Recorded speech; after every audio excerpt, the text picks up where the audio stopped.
everyone. I hope it's not too weird that I'm not showing my face. It takes too much time to prep myself to be on camera. And I was kind of hoping that these videos would be more of a silent vlog. However, sometimes I think I have to explain what I'm doing, and the subtitles are just not going to be enough. So I want to start off the vlog a little bit by talking about what I'm doing this week. This is kind of the kickoff to Vlogmas, I suppose. Christmas is coming. It's December and I'm very excited. And what I was doing is I was going through my sweaters in my closet and trying them on. And I pulled out this one, which is Blizzard by Jessica McDonald. And this was a sweater I did 2 years ago for Christmas. This was a DK weight sweater.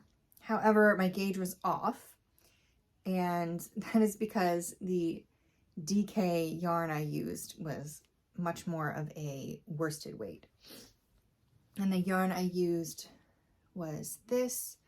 I believe it's called It Feels Like Heaven by Lion Brand, which is 100% nylon. So because it's nylon, it did stretch. And I did have this issue before with my halibut sweater. So not only was this bigger than it was supposed to be, which means I had to move part of the color work underneath the arm so that the yoke wasn't too big, but it did stretch out. And the collar is just way too wide. You see what I mean? It's fine that it's a little big. It's fine under the shoulders, but just here, it's way too wide. So I think I'm gonna have to do sweater surgery on this so I can wear this for the winter season. When I knit the halibut sweater with the same yarn, what I ended up having to do was I had to pick up, they're both top down, I had to pick up the stitches around the collar, like right below the collar, and then knit upwards to make a more stable collar. With my halibut sweater, I cut off the original collar after I had picked up all the stitches.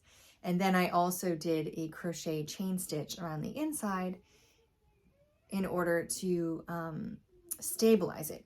So I don't know that I'll have to do the exact same thing, but I'm definitely gonna pick up the stitches and knit a bigger collar up this way. I might make it a turtleneck.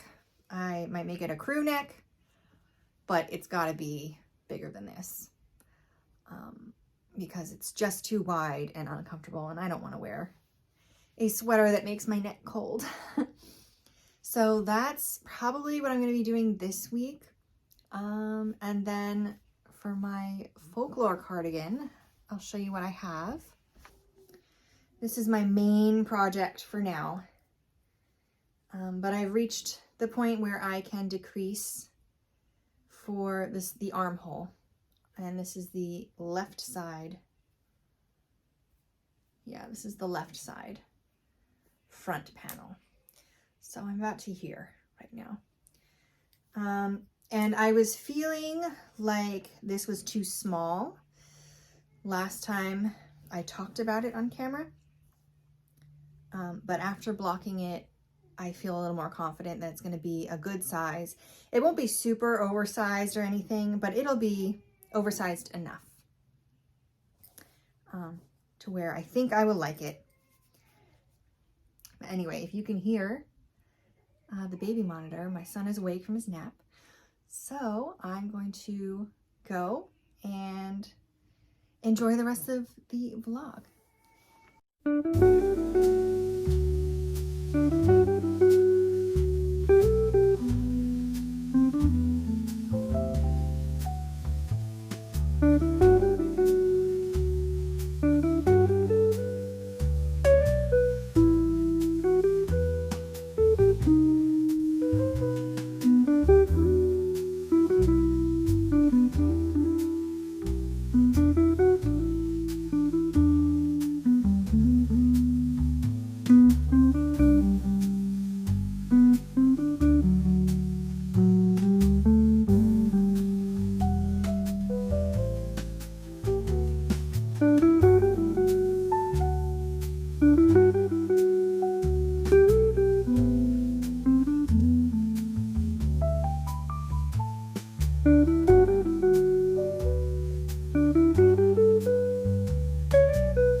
Okay, so I knit a new collar. I picked up the stitches below the old collar and knit upwards to create a new collar. And unfortunately it is flared out a little bit, which I did expect because I've done this before. And I was hoping maybe folding it over to be kind of a turtleneck would help make it look nice. But I wasn't liking how that looked. And it was a little too short for a good turtleneck look. So what I decided to do instead was fold it under. I do like the look of a folded over collar in top-down sweaters, so I decided to try and do that with this sweater. But because I have the old collar still underneath, because I didn't cut it off or unravel it, all I did was pick up stitches from underneath the original collar and knit upwards. So I still have that old collar under there. So what I'm going to do is I'm going to fold over the new collar and I'm going to seam it together with the old collar, or neck ribbing. I hope that makes sense. But I know it's going to work out and it's going to be great and it's going to be just fine. And I'm going to have a nice Christmas sweater again.